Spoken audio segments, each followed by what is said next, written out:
Hi,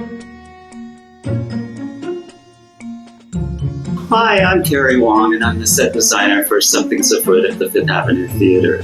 What we wanted to do with this particular production was to create a manor house that was impressive, because there's reference a lot in the script to how big and how stately and how just kind of overwhelmingly imposing this particular manor house is. The interesting thing about this particular manor house is that the only decorating motif is weapons. And Bill said at our initial meetings that he was reminded about doing a show like this because of the Knives Out set of movies. The other thing, too, was that this particular piece was based on And Then There Were None, which is a really popular Agatha Christie play. The thing that will probably be most striking to the audience when you see it is the color of the set. Our particular manor house is all red, kind of as a reference to the blood that's going to be shed during this piece in a comical way. But also because it heightens the intensity of the piece. It's both beautiful and claustrophobic at the same time.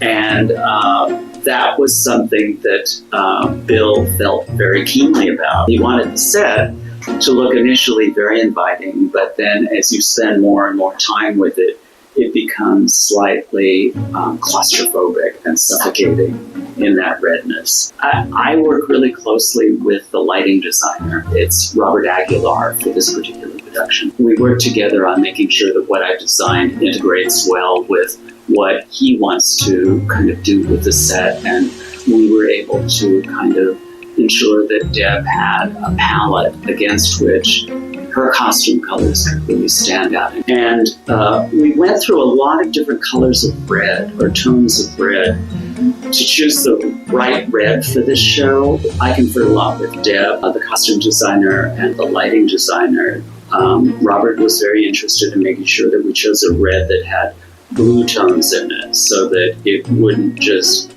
always read as red, but could assume other tonalities and other looks.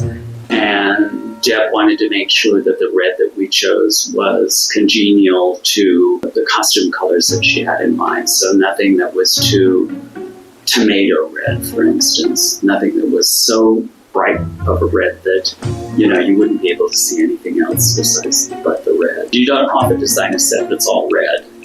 And so we wanted to just make sure that we took into account all of the implications of that as they affected other departments.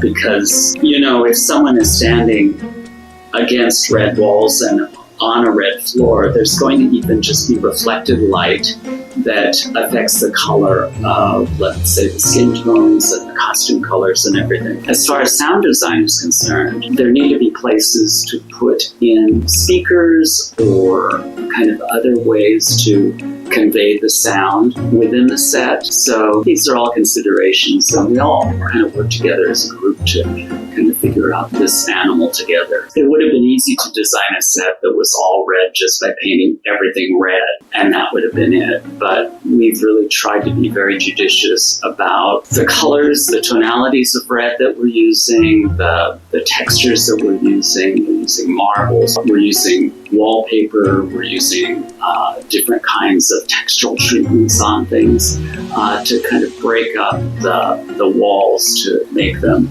intriguing and interesting as well. The show curtain is painted, so it's translucent. So the sky can be lit from behind. Aguilar is going to be able to change the colors of the sky. And then the lightning can also hit it from behind or from in front, because lighting plays an important part in the show as well. I think designing at the Fifth Avenue is like designing for the opera at McCaw Hall. It's a big space, and you need to create some big pictures to make an impression all the way back to the rear of the theater. Really need to go big or go home.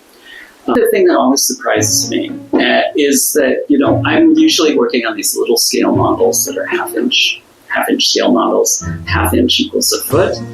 So they're not really very big. And the first time that you see the whole thing put together on stage in full size is still shocking and exhilarating to me.